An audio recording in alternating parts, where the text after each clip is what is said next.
I think we're getting to a point where the jig is up for some of these people. They have gotten away with this sort of thing for so long because they've just been convinced that they would never be held accountable. Accountability was something that they would yell and scream about when it came to, again, manipulating the law to punish conservatives, when it came to creating the sort of laws where you could arrest somebody for praying quietly outside of an abortion clinic. Right? When they look at that, they're like, yes, that's justice. Why? Because they want that. But then if Hasan Piker gets on a plane funded by a billionaire, goes to Cuba to watch concerts and stay in an air-conditioned hotel because the Cuban government has promised him that, hey, we'll make sure that you have good internet access while you're down here as long as you're pushing our propaganda. Well, then all of a sudden Hasan Piker, I can't believe this is happening to me. Hasan Piker is supporting a government that regularly imprisons people for just saying bad things about the Castro family. Where are his tears for those people? Well, they don't exist. Why? Because those people are bad. This is the part that, again, we need to understand. It's not that they're being illogical. They've created a different kind of logic because they have a different type of worldview. And whereas you're looking for objective reasons, whereas you're looking for evidence which can be falsified in order to determine who was right or who was wrong in a given situation, regardless of their political affiliation, they look at it through the lens of oppressor and oppressed. Hasan Piker is oppressed. Why? Well, because he's a Marxist, or he's an ally of the oppressed.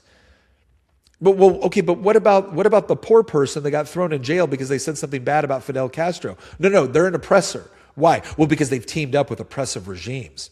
They're sharing the propaganda of oppressive regimes, so they're oppressors now. It doesn't matter that they don't have any actual power because they've teamed with the people that presumably have the actual power. They're now the bad guys. Again, what makes them the bad guys? Well, because they're oppressors. What makes them oppressors? Because they don't agree with us. That's all they need, guys. The difference is now that they're being held accountable. Hasan Piker should have been held accountable a long time ago, to be quite honest.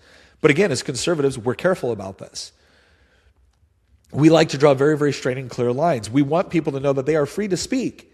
We want people to know that they're free to be activists. We want people to know they're free to do any number of things. America has not changed in that sense. The problem is that the left, in many cases, crosses that line repeatedly and never gets punished for it. Why do they never get punished, Nick? Well, because a lot of times where they cross the lines are in the cities where their people are in charge. Have you ever noticed that? You've noticed that Antifa doesn't go to rural areas and start throwing bricks through windows or looting stores. Why? Well, because long before the sheriff would get there, the people within those communities would exercise their lawful rights to defend themselves and their property and would not let those people get away with it. And guess what? Antifa and the Hasan Pikers of the world, they know that. They burn down their own cities. They loot their own stores in their own cities because they'll be allowed to get away with it now. But see, once they dip over and they start to violate federal law, oh, well, now all of a sudden they don't have the covering that was given to them by their left-wing communist mayor in Los Angeles, Karen Bass.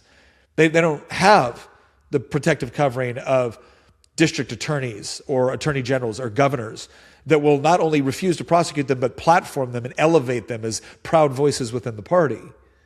No, now they have to deal with an administration that will hold them accountable for what they're doing. And they don't like that. They think that's oppression.